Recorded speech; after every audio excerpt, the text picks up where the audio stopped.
This video, I'm going to bring together the work that we've been doing in with the consonants we've been studying, and also for you to connect the work with the consonants and what you've been listening to with Alejandro, Barbara, and Priscilla, which is really, really important. I also want to wean you, right, away from using descriptions such as the student is confused, the student needs to use proper grammar, proper pronunciation, it's not correct, the student doesn't know, or the student is mixed up.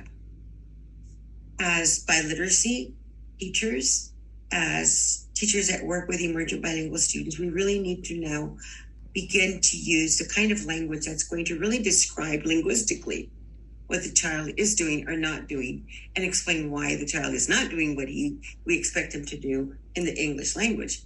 And so linguistically keeps all the judgment out.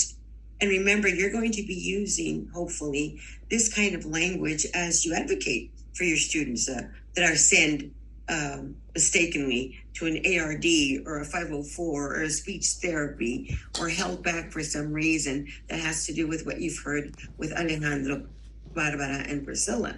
Because now you're looking at it very differently. You are a linguist here, right? And how we're trying to describe. So let's get started and see if we can really try and focus on doing more of this. And this is what I expect of you when you do your final project. I don't want to hear, that the student is incorrect, or that he needs to study, or that he's confused, or that he's mixed up. Not at all.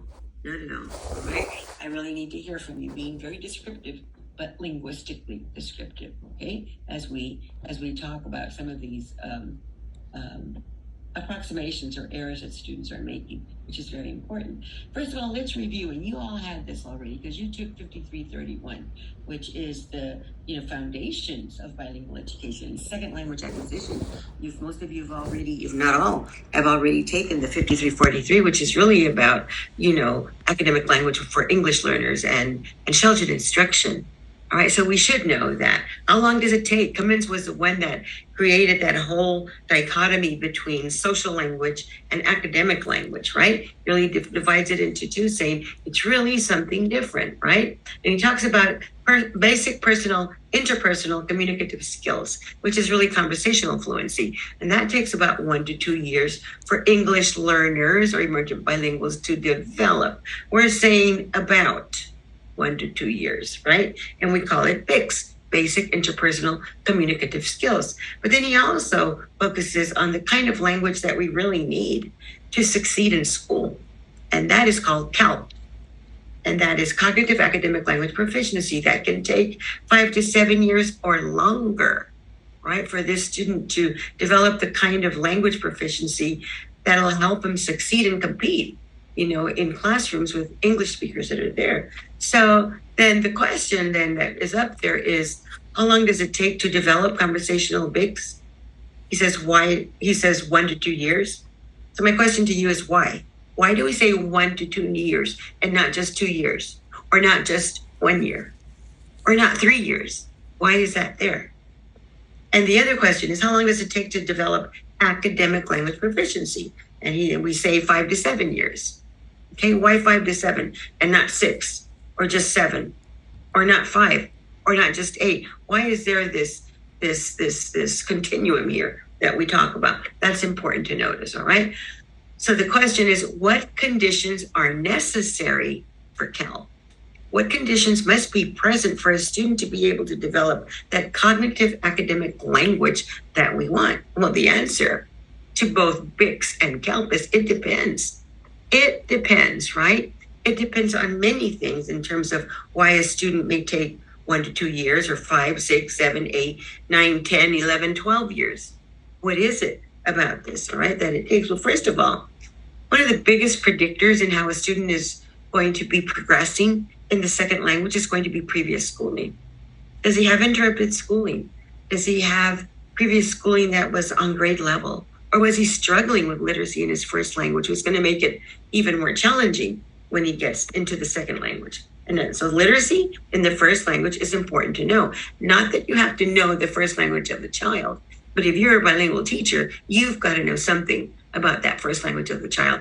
And really, honestly, in Texas, in the United States, we don't have an excuse. Spanish is the #1 language right now and growing tremendously. So we should know a lot more about Spanish, right? In terms of how different it is. Another thing that makes it, the conditions for developing CALP is going to be, what are the programs in your school, that we use for emergent bilingual support, English learner support? Are you doing an early exit or are you doing a dual language? Because one or the other is going to make a difference in how long it's going to take a child to progress. And those are decisions that we make as school districts, right? We make those choices that are there.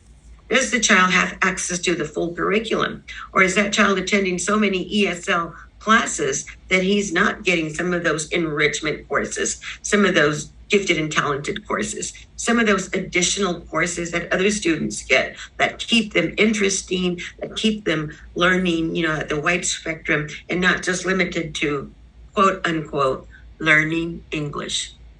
Something else that we need to look at is any child that comes into your school, is there a plan for that emergent bilingual? Do we know exactly what class he needs to go into and where he'll be in the 2nd grade and 3rd grade and 4th grade and so forth because of what his proficiency and his background is? That's important. Every child should have a plan, a linguistic plan, right? An academic plan that we look at. And the other thing that makes a difference is, what about the teachers and administrators? Are they trained? Do the teachers that are serving the students in your school have the kind of training that you're developing in this course, okay, that they should have to be able to better support the student? If they don't, then students aren't going to get the extra scaffolding that they should be going. In your school, is there ongoing professional development on working with emergent bilinguals? Or is it just a one-time shot that you get? We should be getting regular updates and training and practices so that we're better prepared to serve our students. What about parental engagement? Are parents part of the educational trajectory of your emergent bilingual students? Right? And if they're not, what are we doing to reach out to them in non-traditional or non-conventional ways? If we expect them to come to a PTA meeting and that's it, and get everything there, that's not enough. If we expect them to come after school to their parent-teacher conference at the same traditional, conventional times that we offer all parents, that may not be enough. Because most of our emergent bilingual students come from come from low socioeconomic backgrounds. Many of them do. So parents are probably working. What else are we doing to meet with them? We have phones now. We could use that in terms of interacting through a Zoom meeting there, right? Or we can have meetings on Saturday or at other times in the evening or throughout the week. But parental engagement is critical. The other thing is, what are the district policies in your school district for supporting English learners? Is it just learn English, take the TELPAS and let's see how you do? If you reach reclassification and then that's it? Are we all about teaching them in a program and then exiting them from that program into a monolingual classroom? That's not good policy. You should know this by now, right? And the research says this. So let's look at our districts. Let's look at our schools and see what else are we doing to develop that CALP. It is not Alejandro's fault. It is not Barbara's fault. And it's not Priscilla's fault. It's what they are getting in each of the schools that they're in. Think about what they told you. And it's also what they bring with them in terms of needs and what they have for support, which is extremely important here. So what do we need to know as teachers? And y'all are in this course learning a lot about linguistics, all right? A lot about linguistics. And why is this important? Well, all teachers need the knowledge base of language, especially as we're working with our emergent bilinguals. And right now, with the science of teaching reading, that's all we hear about, right? Is phonemes and morphemes and phonics. But for emergent bilinguals, that's not enough, because our emergent bilinguals need a lot more than just English, phonemes and morphemes and phonics. We need to understand that they bring something with them. And if we don't address and make those connections and understand those differences that are there, then we're going to slow down the process. And when you slow down the reading process, you slow down cognitive development. And then we label them as slow readers, when in fact, it's what they're not getting that is slowing them down. When we talk about language or linguistics, we're looking at phonetics, phonology, morphology, syntax, semantics, and pragmatics. And as you all did your transcriptions, and as you all had your conversations and discussions on what Alejandro or Barbara or Priscilla, what you thought about what they did or needed or what they knew or who they were, a lot of you focused much on, syntax. A lot of you were in syntax and semantics. We need more focus on phonetics and phonology and morphology of those phonological instances in English, and understanding what's happening in Spanish. That's what's there. That's what's in your chapter, that you read about. When we talk about levels of language, these are the levels that we need to get into and understand, so that we don't say that the child is confused, so that we don't say that the child is not using proper English. Okay? And we're talking more about syntax, semantics, phonetics, morphology, right? Because it's different from the language they're coming from. So we need to connect the two, and we need to address the two as we're talking about that. So this is important information, because we need to purposefully, intentionally, and systematically be planning pedagogically, right? Pedagogically be planning for this in our instruction, so that students can in fact progress. You heard Alejandro. How long has he been in the United States? He's been there a year and a half, he said. I've been in the United States for 1 year and a half. And I'm from Argentina. All right, that was Alejandro. What do you need to know about Alejandro? What do you need to know about the aspects of linguistics, for making classroom connections? And a lot of you went through Alejandro. And it's interesting, because just like when you saw the videos on how is it said and linguistic baggage, and the people that were saying the word again and oil in so many different ways in the videos that you saw, all of this because of the language that we have, or the linguistic challenges that we might have, both in English or in Spanish, right? Viewed the kind of language that Alejandro used very differently. And I saw that, and I wanted to let you all go, give you free range to say whatever you had to say, because now I look at it and I know where you're at, but I need you all to go away from that now and get more into being able to linguistically talk about the Alejandros of the world, the Barbaras of the world, the Priscillas of the world, and the teachers of emergent bilinguals of the world that we need to get ourselves involved in. And remember that when we talk about language, we're looking at all of this. We're looking at all these various components. It's very complex. But children that speak English grew up hearing all of this. They grew up internalizing rules in all of these components. So that was easier for them. But children or emergent bilinguals did not grow up hearing these components that are here in English. They know it in Spanish, right? But they didn't hear it in English. So it really behooves us to really get into understanding what it is they bring, what it is they need to know, and get away from just teaching the science of reading a la English, and recognize that these children are developing and growing up in a bilingual, biliterate environment. And if we don't know what we're doing, and if we don't make those intentional, and explicit and systematic cross-language connections, we're going to slow their progress down. All right. So it's really us. It's not them that are confused, right? We have to get there. It's very, very important. So what is the difference? Y'all have been studying about phonemes, the smallest unit of sound. Phonemes exist in English. Phonemes exist in Spanish. Phonemes exist in every language. But not all phonemes exist in every language. We vary there.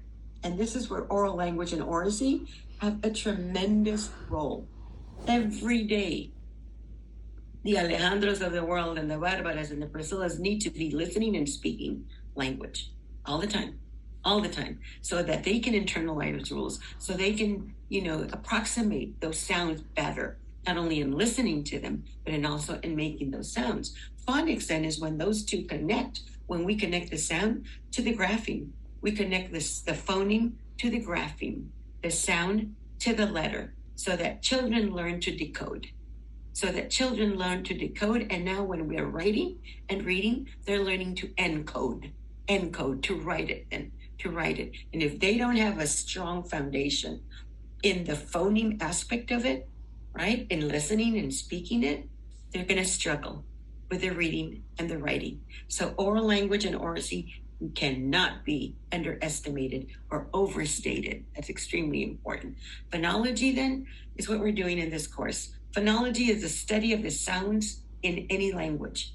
and the rules that govern the sounds in that language. For example, in English, we say that we take initial consonant clusters with S. It could be SP, SPL, SLP. I don't know about words with SLP. An SP word is like specific, Spanish, spoil. An SPL is like split, splatter, right? But an SLP, well, guess what? Phonology is the study of sounds in a language and the rules that govern those sounds. And the rule in English is we will accept an SPL, but English does not have an SLP. And just like English has its rules, so do other languages, okay? And we have to realize that. This is why students make those kinds of approximations. I'm not saying errors, I'm saying approximations. What about phonetics? Let's talk about phonetics. You've been studying phonetics. You've been studying the human apparato, the apparatus. That really, you learn to describe the organs of the sounds, right? The organs that produce those sounds. The mouth, the tongue, the throat, the nose, the lips, the palate, and the various sounds that are produced. Bilabials, labial dentals, alveolar, the retroflex R, the palatal, right? The velar behind that. You've been learning the parts of the apparatus and how do we describe a vowel and how do we describe a sound, right? Well, we describe consonants 3 ways. You all know this already. The first thing is whether it's voiced or voiceless, right? So the airflow comes up through the esophagus and up through those 2 little arrows that I just put there, they're little cords. When the cords are relaxed and they're open, the airflow flows right through it. And that's voiceless. That is voiceless. But when those cords tighten up and the air has to force its way between the 2 vocal cords, there's friction, and that is voiced. That is how we voice and unvoice the sounds that we make. And in English, voicing is phonemic, meaning that if we voice the sound, it changes the letter. It changes the sound, and it'll change the meaning of a word once that is applied there. Okay? So if I say berry, right, that's voiced. But if I change it to the voiceless form of the bilabial and say berry, well, berry and perry are different words. They mean something differently. So voicing is important for meaning, right? We have to remember that.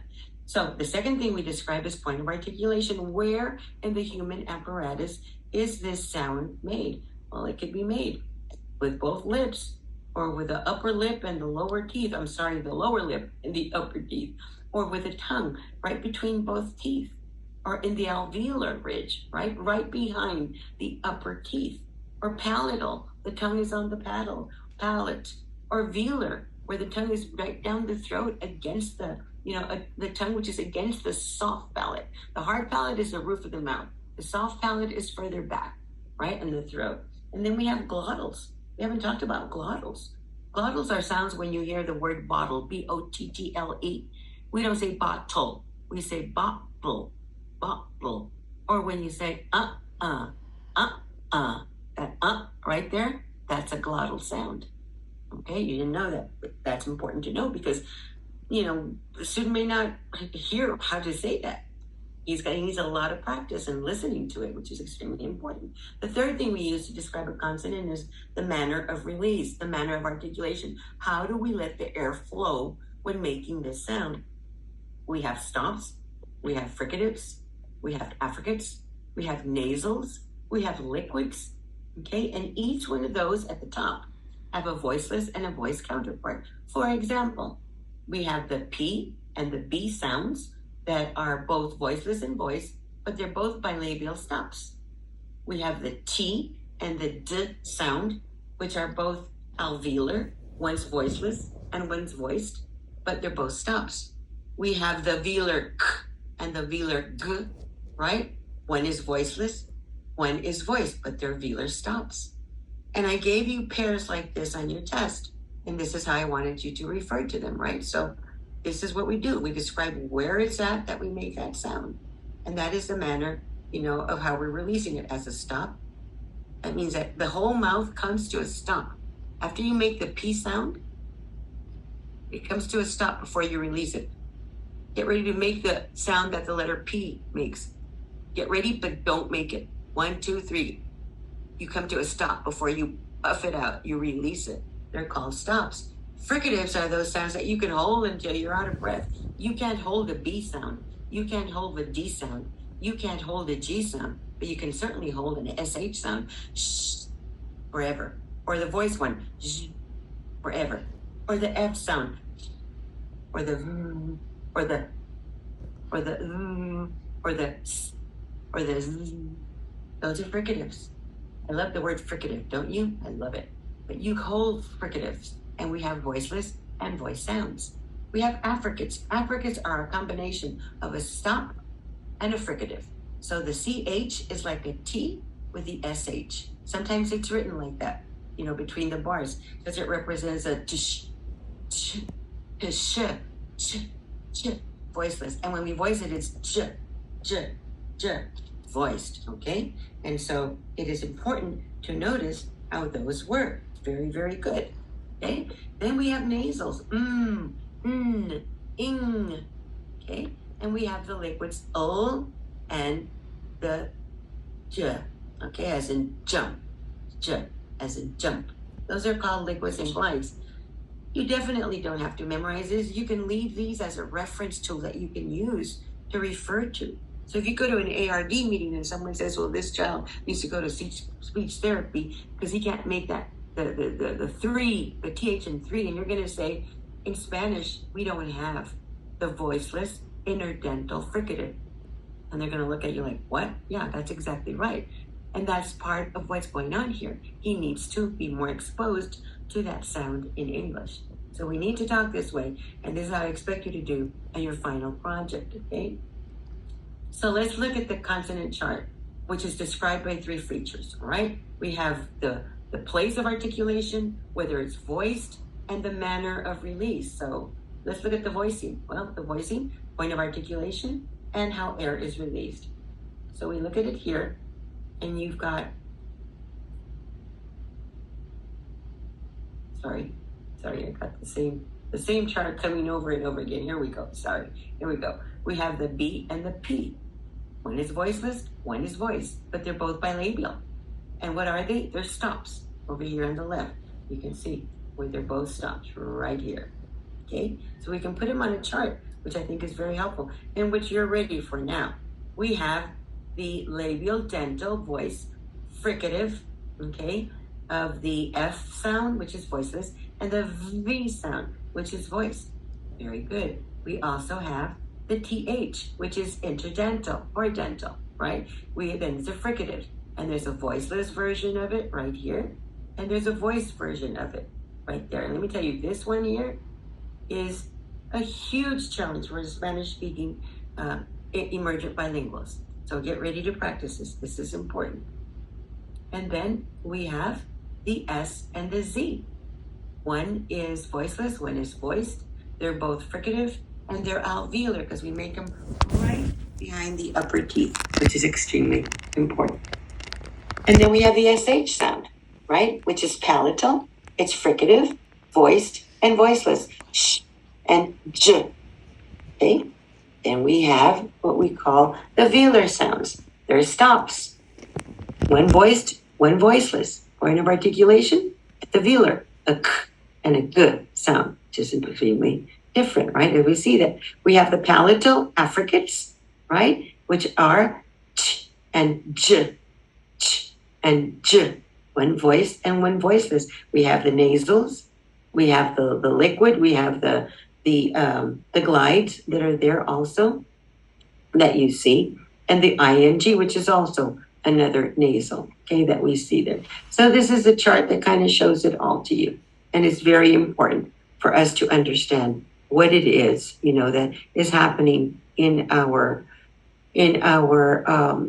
system, in our voicing, in our point of articulation, and how we release those sounds. So phonology is the study of sounds in a language.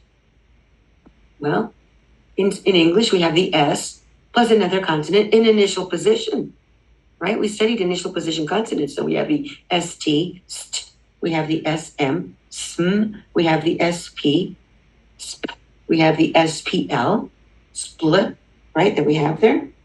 And so now we can look at it as we're talking about as we're talking about the rules that govern those sounds. So once again, let me state, phonology is the study of sounds in a language and the rules that govern those sounds. So we can say SPL, but we never can say a word that starts with the consonant cluster SLP. You're not going to find a word in English like that. So that's a rule that governs those sounds in English, all right? So what about Spanish? Let's look at Spanish. Once again, the same rule applies.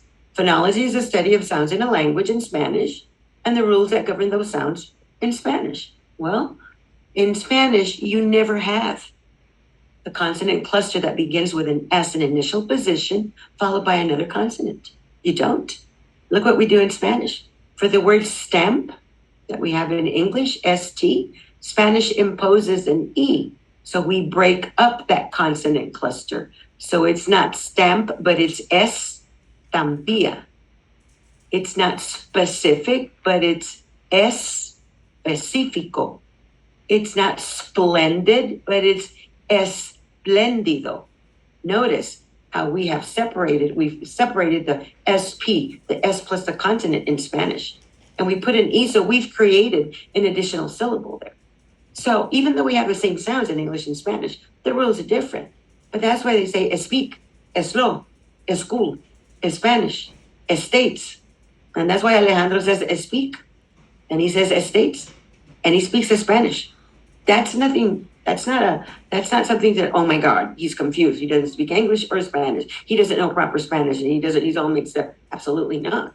He's using what he knows in his linguistic repertoire. Now it's up to us to understand why he's doing that and address it. Give him the practice that he needs. Don't give him the rule. Give him the oral practice. That's what is extremely important. Consonant clusters, we talked about those. Well, look at that. He also, when Alejandro, everybody caught this one. He didn't say my friends. He said my friend. Guess why? Because in Spanish, we don't have a final consonant cluster ND. So it's very awkward for them to say friend. And when you pluralize it and say friends, that's even harder. So he'll say it, friend. But what that's telling us is we need practice with him. With a lot of things, like he knows how to make the sounds, but it's the combination of those sounds in final position that are new to him. And that's where the practice has to be. He's not confused. He's not using proper English. He's not mixed up. This is what he has, right? And now we've got to work on that linguistically. And we do it through oral language and oracy. That's critical. Oral language is so important for kids to hear and speak and internalize unspoken rules. Because when children practice a lot of oral language, even English speakers, before they get to the writing, they're already internalizing rules that you're not even talking to them about. Think about this example.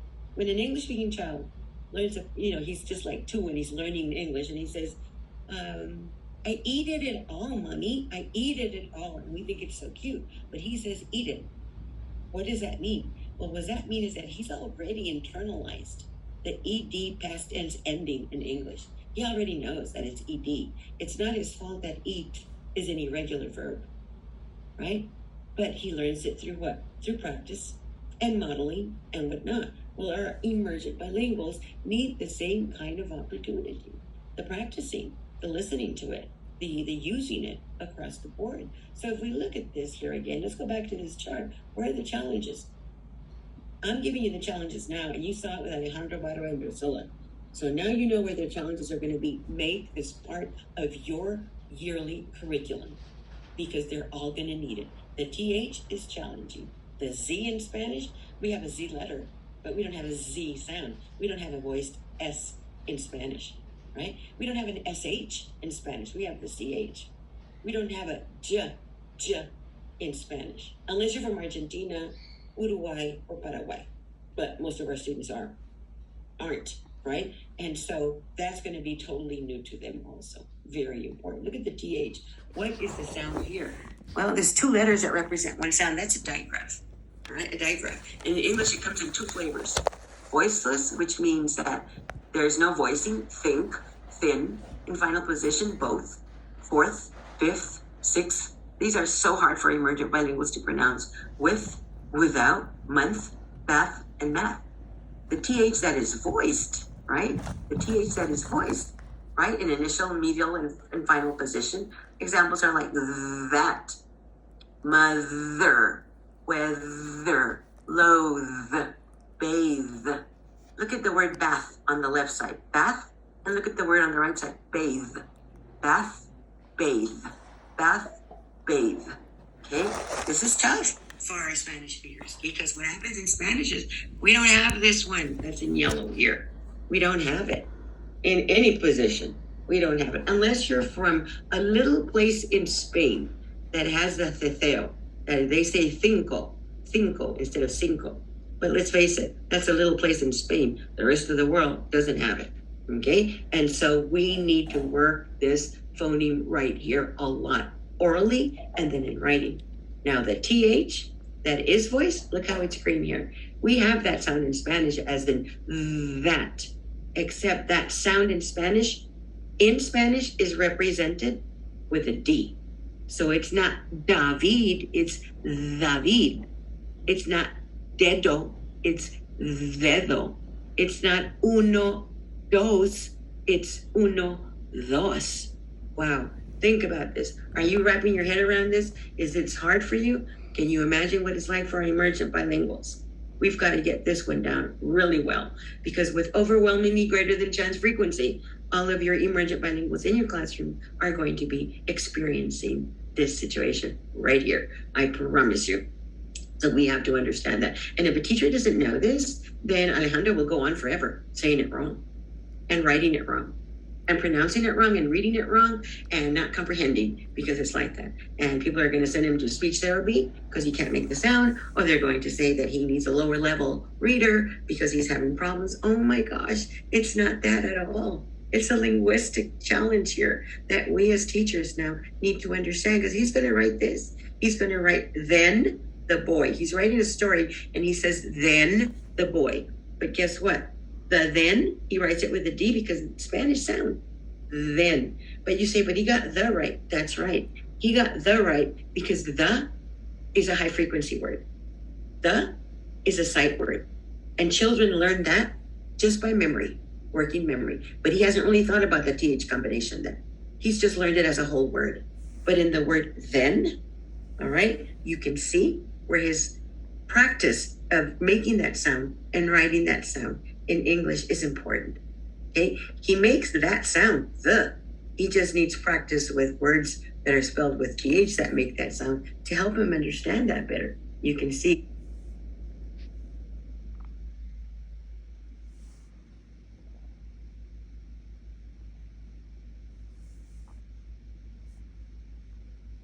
Where that is going. So this is extremely important to understand as teachers. The TH, once again, the Z sound, the J sound, which is important. And look at this one, the B and the V. In English, if I say berry, it means something. If I say very, it means something else. But in Spanish, guess what? In Spanish, I can use B and V when I say it interchangeably. I can say for cow, the word for cow, I can say vaca or vaca. I can say, let's go, vamos or vamos. It doesn't matter. So then a child might get to saying, I'm very cold means I'm very cold because in Spanish, we don't have to make that distinction orally. We have to make it in writing, but not orally. So we need help with that one there. Important. And again, we talked about the D. The D in Spanish is interdental. The D in Spanish is interdental right here. Okay? When I say David. But when I say David in English, the D is now alveolar. David. So pronounce David. Pay attention to your tongue. Say David. Now say David. Different there, isn't it? Nothing's wrong with the kid, you guys. Right? It's a different phoneme and a different letter representation there. When we look at English consonants, B and V make a difference in meaning. But Spanish B and V orally, I can say vaca or vaca. I've said that already. This is a review. The TH comes as voiceless in 1, 2, 3, something, or with at the end. The voiced one is the, other, and bathe. Well, Spanish does not have the first one on top here. The sound is not in Spanish. And you heard Barbara say something, somethings, or wit, or 1, 2, 3. All right? And over here, it's just giving you more examples of dedo. We don't say dedo. We don't say dos. We say dos. You don't say dos. You say dos. If you think this is confusing for you, imagine for an emergent bilingual who has no support or doesn't have the teacher that knows this to support him. He's got to figure it out, and many don't, and they stay behind. That's important to know. In English, we have ch and sh, but Spanish has no sh. All right.